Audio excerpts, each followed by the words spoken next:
Hey everybody, this is Julie with ReadySetStamp.com, and I am going to show you a card that I'm working on using the From My Kitchen Cricut cartridge, and I am cutting it from page 30. I'm cutting this cute little stove here, so I'm using this and this one, and then both part of the layers I'm using, and I've cut it out at 3 inches. And then these tiny little things right here, which is the stars and part of the knobs, I've cut those out at 4 inches. I do that a lot when the parts are really little because they're really hard to see. So anyway, I have a habit of cutting those out bigger, and it works for me, and I like doing that. So I'm also using this Cuttlebug folder. I wish I knew the name of it, but it reminds me of like an Argyle. I like to use this on ice cream cones when I'm doing designs like that. I think it works really well. So I'm using this, and I'm also using Yummilicious. I'm using the welcome stamp from this. I had a new neighbor that moved in, and so I'm going to bring her a card and some goodies.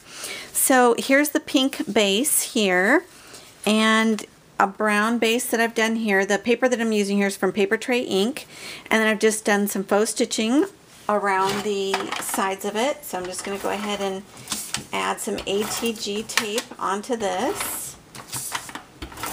There we go. I'm going to just add that right to the center of my card. And then, there we go. And then I'm going to add this next one that I've done, this next pink layer. I layered this one up quite a bit. I just thought it would be fun to add a bunch of layers to it. And then what I've also done, I'll show you here, is I've taken this punch that I have. This is a rectangle punch. And I punched it up here and then down here, and then put my ribbon through, taped it on the back, and then just tied a little bow right there. And there's the welcome stamp that you guys can see. And then, so first I did the faux stitching and then stamped the welcome. Then I ran it through my Cuttlebug, and then I tied on the ribbon. So that's the order that you guys would do that in.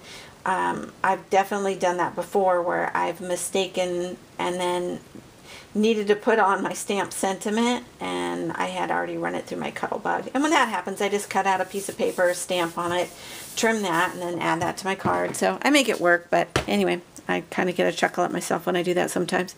So here's this part of the card so far. The last part is a small piece of brown cardstock, and then I've also done the faux stitching around that as well. And then I'm just going to put this over here to this side. Let's see, I think I'm going to do it this way to kind of keep all of the pattern going the same way. Just trying to be mindful of that W and also the faux stitching. So there's that. And last but not least, I'm going to get my 3D Zots out and add this to the back of my little stove here. Probably I'm going to do 4 on this because this is pretty big here. Add 4. And I'm going to add this right to the center here. I love the way this looks, this little retro stove. I think it's perfect. So there it is, all complete. I hope you guys enjoy it. Have a wonderful day, everybody. Take care. Bye-bye.